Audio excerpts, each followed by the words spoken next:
information couched into the right scenario for you. You don't even have all of the background really for you to even really truly comprehend what it is that you're hearing and then come up to form your own opinion in the proper way, man. You know, how can they leave that out? How is it that not one sports media channel, not Fox Sports, not ESPN, NBC Sports, none of them? I'm more, he's giving you facts. I'm more on the social end of it because, like he said, I'm an avid football fan. I'm in all the football groups that you could possibly think of on Facebook. Female football groups, NFL Nation. I'm in so many different groups. And this discussion since 2016 has been coming up. Every time someone mentions another team needing a new quarterback, Colin Kaepernick comes up. Every single time there are people that come and post and say things like he should be grateful that he had the opportunity, that they gave him a chance to play in the NFL. He should be grateful that we're letting him earn all of this money. If I could speak to that in just a second. Oh, go right ahead. Right now. Oh, I want to throw this in here, right? I'll play devil's advocate, and let's go along with the notion that, you know, this is some privilege that he should be grateful for, right? Not that I agree with it or disagree with it, but I'm just gonna go with that scenario there, right? His college career, being drafted in the second round by the 49ers, that was already him earning and proving the fact that he belonged in the league. Because if he didn't, he wouldn't have been drafted. He wouldn't, you know, he wouldn't have gotten to play, you know, taking the 49ers to a Super Bowl, taking them to an NFC championship game. It wouldn't have happened. What's going on right now to say that, you know, again, you know, like a lot of people were saying that what he did on Saturday, this Saturday that just passed, was like, you know, like you're spitting in the face of the privilege that you're being given or something like that. He already earned that. He already earned that when he was drafted and made it into the league and played. I don't know. It smacks of. Just give me one more second. It just smacks of like.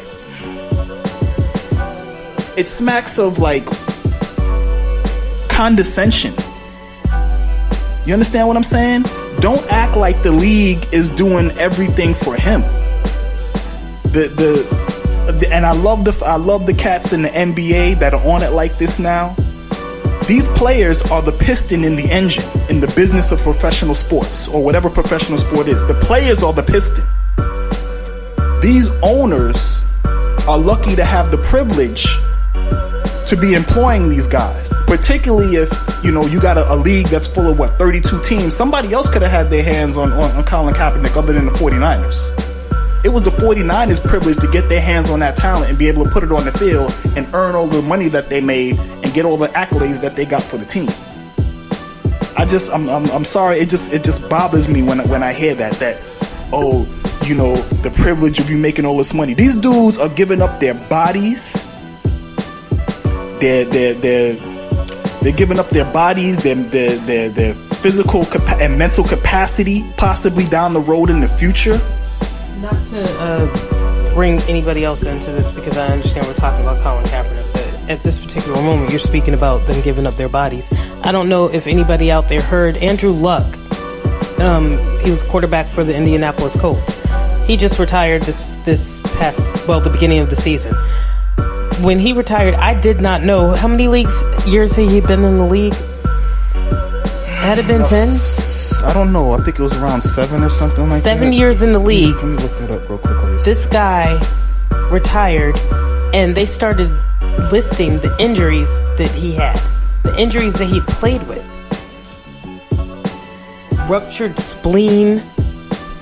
Man, it was like a grocery list. Like, he had fractures in his back that he was playing with. Things going on with his neck, rotator cuffs torn, all kinds of things, but this man was still playing football.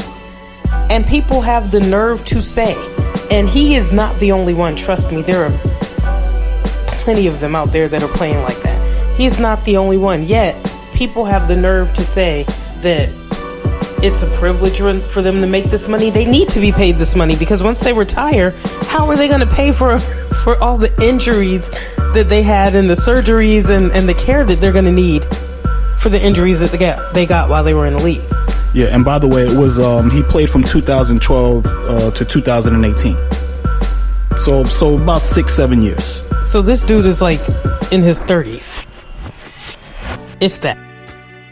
He was about 29 or something like that. 29, 30 years old. Mm-hmm. That you're already retired with a grocery list of injuries that might not even have the worst effect now while he's still young. As he gets older, the effect might get worse on them. Exactly. This dude is probably more physically, he's probably in worse physical shape than his father, maybe even his grandfather. So, going back, people saying that it's a privilege for them to be able to earn this money, and then people saying that they pay their paychecks. We pay you. You don't pay any of them anything. Now I will be fair, right? People consuming football, whether they're going to games, they're buying memorabilia and merchandise, you're watching on TV or whatever. Yeah, your money, it goes into the machine, so it does contribute somewhat. You understand what I'm saying? But yeah, it's okay. So your nickel on their paycheck, you know what I'm saying? Every week, yeah. You don't get to dictate who does what and why. Yeah, people's ownership over that, we pay your salary, is completely disproportionate. But okay, so now we're going to go back to Colin Kaepernick, with this tryout that happened this past weekend. Another thing that I found out, and I don't know exactly what website I went to find this out, but usually tryouts for players take place on Tuesdays. They take place on Tuesdays because the coaches will have time to actually go and look at the players to see, if they feel like this player is going to be a good fit for their team. That's usually why they'll do it on a Tuesday. It's not going to, be something that they would hurry up and try to rush in and get done on a Saturday or any other day during the week. It's not going to interfere with their regular coaching duties and schedule. And if they did it on a Tuesday and decided they wanted to sign him, they could go ahead and sign him and have him ready to play by that weekend coming up. Gotcha. So doing it on a Saturday, of course, that's not going to happen. But on a Saturday, you do it at a facility, and usually, it's another thing, usually they are open to media. All media outlets can be there, get to see the tryout, get to see, what's going on with the player, how they look. It's not something that needs to be hidden. NFL, with this tryout for Colin Kaepernick, said no media. Yeah, so let's just really, really quick, just kind of pivot into that really quick, right?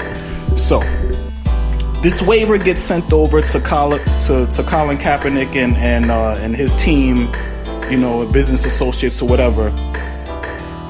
First of all, I read this on Pro Football Talk's website, NBC Sports Pro Football Talk.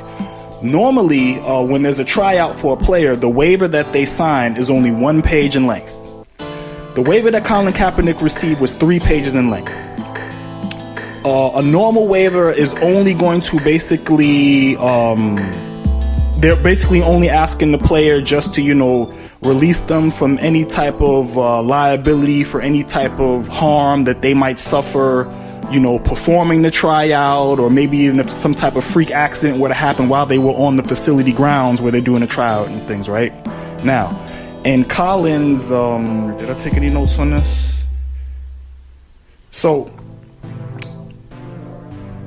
in Collins, basically in his waiver, they wanted him to, part of it was that they wanted him to acknowledge that he was, and I quote, made, open quotation, made no promise of employment, close quotation, and open quotation, his participation in the workout does not guarantee employment will be offered, close quotation. Pro Football Talk pointed out and stressed the fact that those two statements that I just made, those things are not included in normal waivers. They are not part of that basically pretty standard one-page waiver that a player will receive. Now, they did mention that, there may be some instances and circumstances where the waiver might be a little bit more detailed, but the average player that does a tryout for the NFL only gets a one-page waiver and does not have any of that type of language in there. Now, that may seem pretty standard. Myself filling out job applications in places, I've seen language, that seemed a little similar to that, in some of the applications, that the interview does not guarantee employment. The fact that this interview was scheduled or whatever. Totally understandable, right?